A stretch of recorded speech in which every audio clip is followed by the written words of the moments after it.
sur la consommation de pain. 66% des sondés pensent que le pain contient des additifs et 79% des sondés pensent que ces additifs sont tous nocifs. Et selon l'enquête, les scandales sanitaires n'ont pas modifié les habitudes alimentaires pour 24 d'entre eux et 70% ont suivi ces informations à la télévision. Comme en France, les scandales liés à l'alimentation peuvent susciter de l'émoi, même une légère baisse de consommation, mais sur la durée, la consommation ne chute pas car nous sommes dans une société de la consommation qui a perdu tout lien avec la tradition et les qualités de vie, comme les errants. Un des profils du consommateur de pain tressé par Abdunaba, le consommateur taïwanais cherche le plus facile et le plus rapide. Finalement, en conclusion de ce chapitre, nous constatons que les références au profil d'Abdunaba pour qualifier le consommateur de pain taïwanais sont l'hédoniste et l'errant. Ces consommateurs nouvelle génération en France, comme le pain est un aliment récemment généralisé à Taïwan, nous pouvons avancer l'idée que le consommateur taïwanais est exactement le même que l'actuel consommateur français. Ainsi, le pain est entré dans la mondialisation et les profils des consommateurs français et les Taïwanais se sont rapprochés pour être très semblables.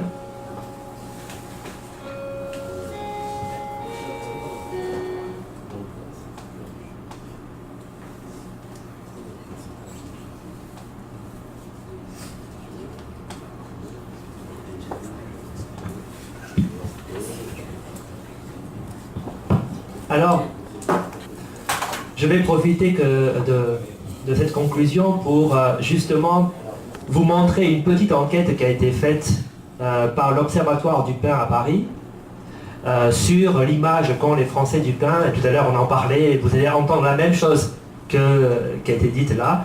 Et chacun peut se retrouver là-dedans. Et vous allez voir que chaque Français qui est là peut avoir les mêmes représentations, ou dire ah oui, moi aussi, moi aussi, moi aussi, parce que c'est vraiment identique. Et que ça dure 3 minutes. Mais on a l'impression qu'il y a toute notre vie et surtout toute notre enfance dans ces 3 minutes. Est-ce qu'on peut raconter ou pas?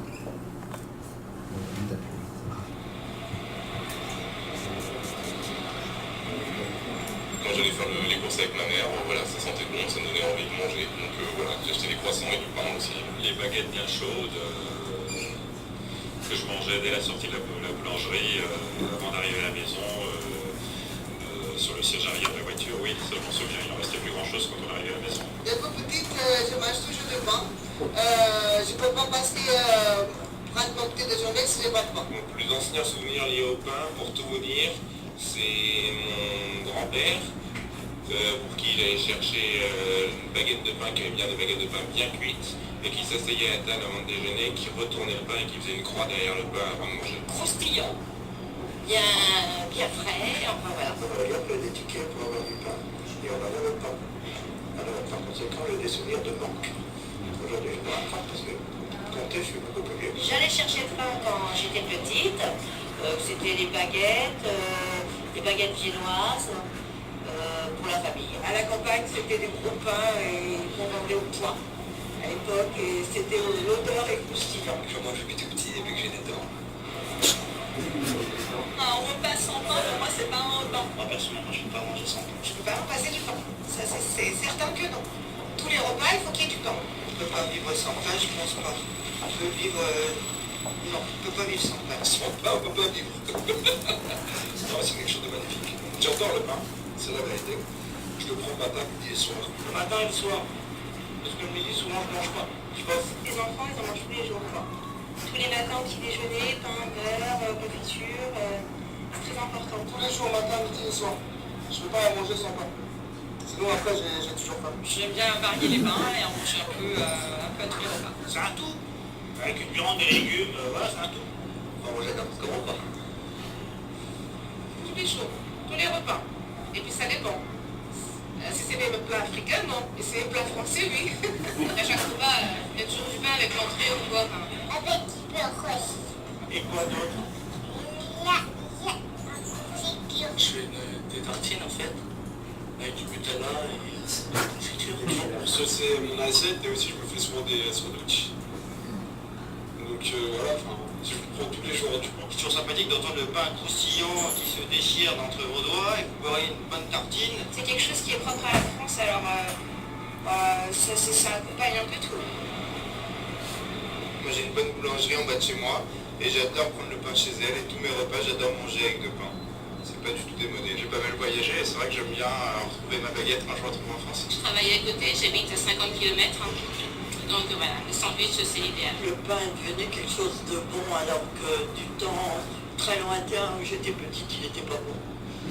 Et que c'est devenu une gourmandise et c'est meilleur que le pain que j'avais dans mon enfance.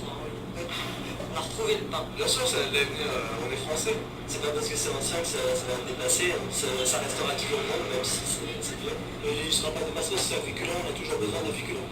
Donc c'est vital, c'est vrai. On aura toujours besoin de tout le temps. Alors, vous voyez, quand on voit cette... je pense qu'il n'y a peut-être que pour le pain qu'on voit le regard des gens, parce que ça leur rappelle toujours des bons moments, sauf, bon, il y a des personnes âgées qui ont fait une référence à la Deuxième Guerre mondiale, mais mis à part cela, tout de suite, ça illumine, vous voyez dans les yeux que c'est quelque chose qui est toujours positif, et on dit que finalement, c'est un aliment affectif. Et c'est vrai que même si je suis à Taïwan depuis 8 ans, parfois j'ai ce réflexe, même pas, j'ai dit un réflexe conditionné. Je fais ça à côté de mon assiette, il n'y a pas de pain. Je cherche le pain parce que ça devient c'est automatique, et puis finalement il n'y a pas de pain. Donc c'est en tout cas un aliment affectif qui est très social, et on voit que la personne, qu'il soit jeune, qu'il soit vieux, qu'il soit un homme, qu'il soit une femme, que quelle que soit son origine, quel que soit son parcours, il a une histoire à raconter sur le pain, et c'est peut-être l'aliment le plus fédérateur qu'on puisse avoir en France. Et j'espère, tout à l'heure je parlais de Nutella, mais j'espère que toutes ces campagnes des nutritionnistes, entre guillemets, qui font campagne contre le pain, ne va pas aboutir à achever notre pain, parce que c'est quelque chose qui est très important. Et je pense que ici, si on passait le micro à chacun, je pense que chacun aurait quelque chose à raconter sur le pain. Il y a une personne qui disait au milieu, il se rappelait ses parents qui retournaient le pain. Moi j'avais pareil, ma mère faisait pareil quand j'étais enfant, donc elle retournait le pain, elle faisait un signe de croix, alors que ma mère n'allait jamais à l'église. Mais c'était quelque chose qui était devenu, c'était dans l'ordre du rituel. Il fallait absolument faire la croix chrétienne derrière le pain. Et si jamais dans le repas, quelqu'un avait le malheur de mettre le pain à l'envers, c'est pire que si vous aviez jeté la Bible par la fenêtre. Hein. Donc, c'était que quelque chose, mais c'est devenu... je pense qu'il n'y a aucun Français qui ne réagirait pas si on voyait le pain à l'envers. Je pense que n'importe quel Français va remettre le pain à l'endroit, parce qu'il dit c'est pas possible, on ne peut pas le laisser à l'envers. Et pourtant, il n'y a pas d'endroit, il n'y a pas d'envers dans le pain, bien évidemment. Mais il y a quelque chose qui est de l'ordre du sacré, et je pense que c'est une belle histoire, et que cette belle histoire, si les Français peuvent la raconter aux Taïwanais, c'est bien, et si les Taïwanais peuvent la comprendre et vivre la même chose avec, c'est tout aussi bien. Et voilà comment quelque chose qui est très affectif peut devenir quelque chose de très académique.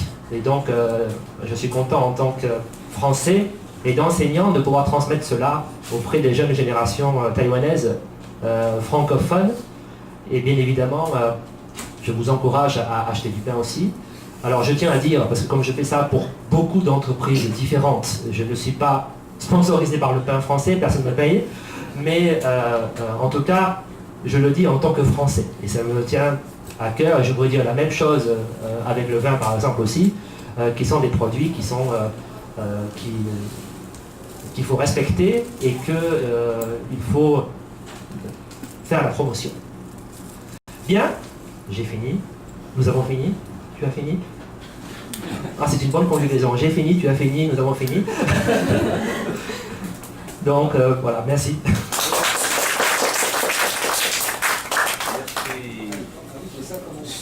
Ah oui. J'ai voulu finir par rapport à mon Nutella tout à l'heure avec le Nutella sans pain, et puis maintenant j'ai fini. Bon, je dis pas que le pain ne fait pas grossir, j'ai pas dit ça, hein, mais c'était pour finir par une note d'humour.